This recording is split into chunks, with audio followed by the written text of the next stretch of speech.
Today we are finishing up our boot update trilogy while building the fence back here. This is the last video and we are going to be finishing the fence today in these Red Wing Pecos 1155 Nailseat boots. Let's get into it. I'm just here to connect ya, and then I'll be on my way. Hey everybody, my name is Jeremiah Craig. Welcome back to the channel. If this is your first time here, please subscribe and always like and comment down below. And if you know somebody who likes this type of content, please share this video with them. It goes a long way to helping me continue what I do here on YouTube.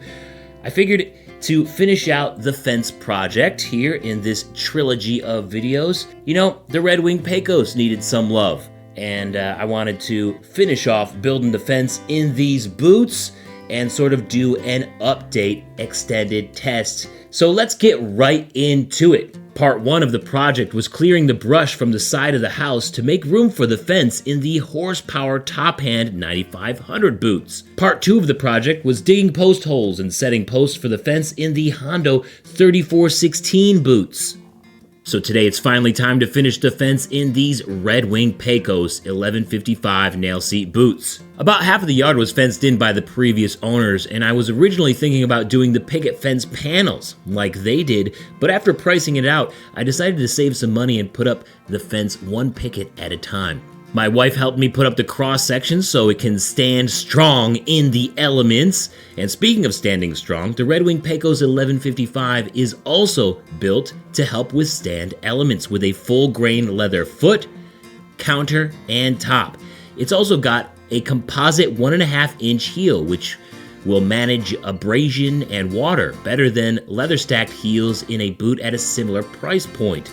It's also got a durable rubber outsole with a little traction, but sometimes it leaves me wanting more of a mini lug style for a little bit more grip. After a quick kiss of thanks for my wife's help, it was time to get these pickets up. Finishing this fence means that I'll be able to let my dogs off the lead and I won't have to go out with them every time they need to go outside, which we both will appreciate.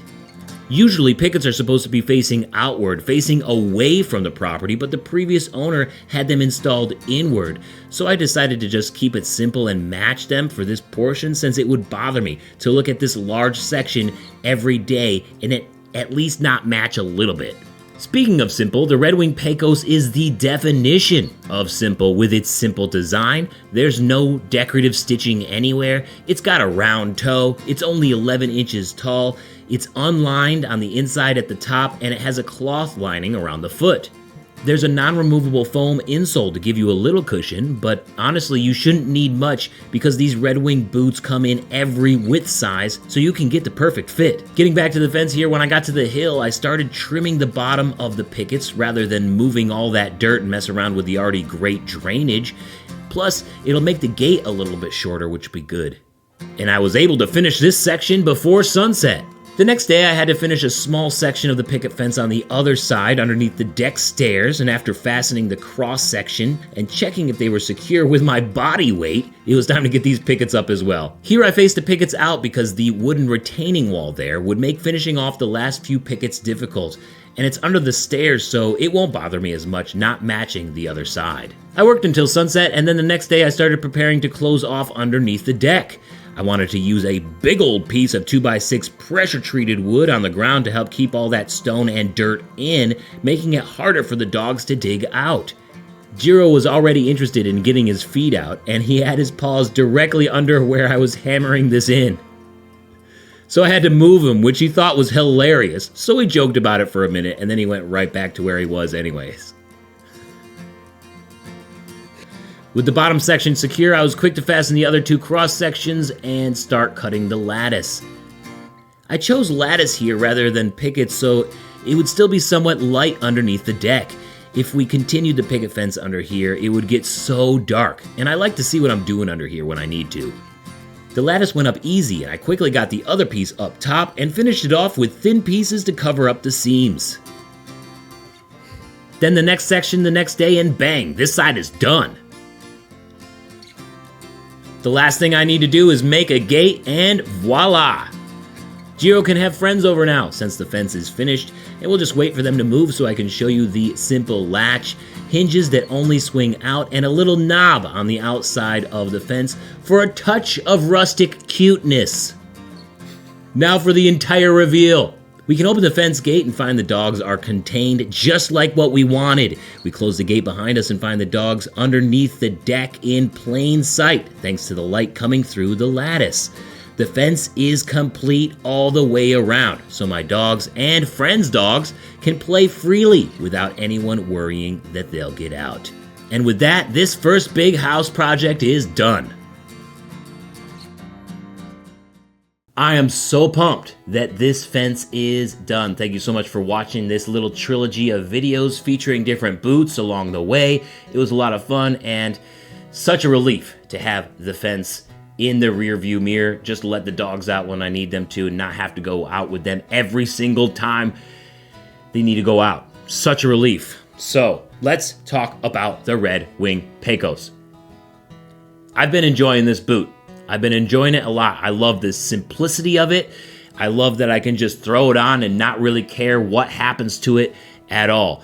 You know, I got mine towards the end of the pandemic. And at that time, it was kind of unclear whether Red Wing was going to be doing all of the width sizes that they have been doing forever.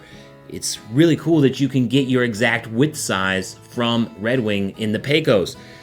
But towards the end of the pandemic, they were very worried that they wouldn't be able to continue making those width sizes for some reason. I mean, during the pandemic, everybody had some issue. So Red Wing, I was calling around at different stores, and many of them were very pessimistic that they would ever be able to get a B width ever again. So, I kind of kept a lookout, and then I found these on Facebook Marketplace.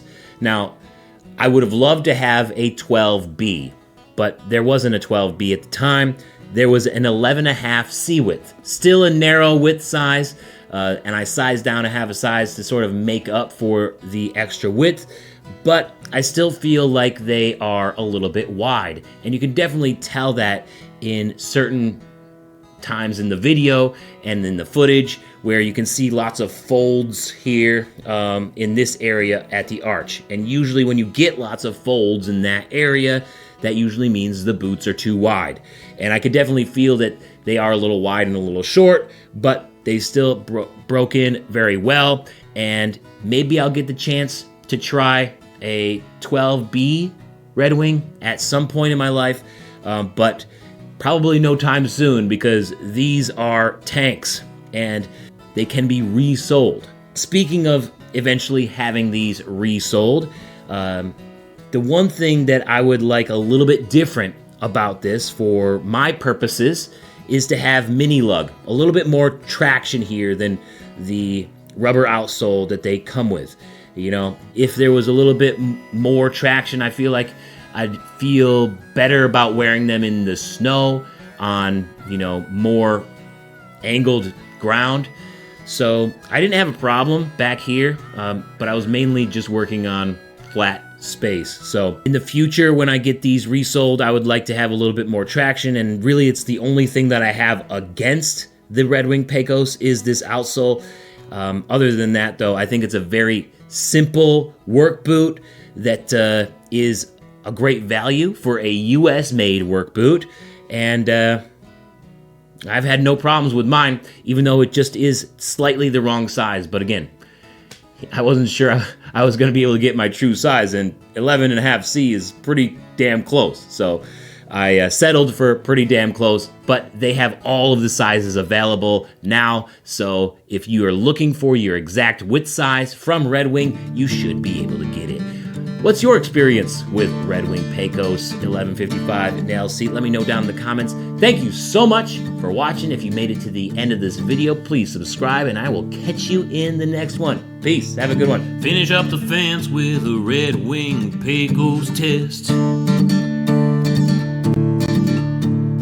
Gotta get it done before we take our winter's rest.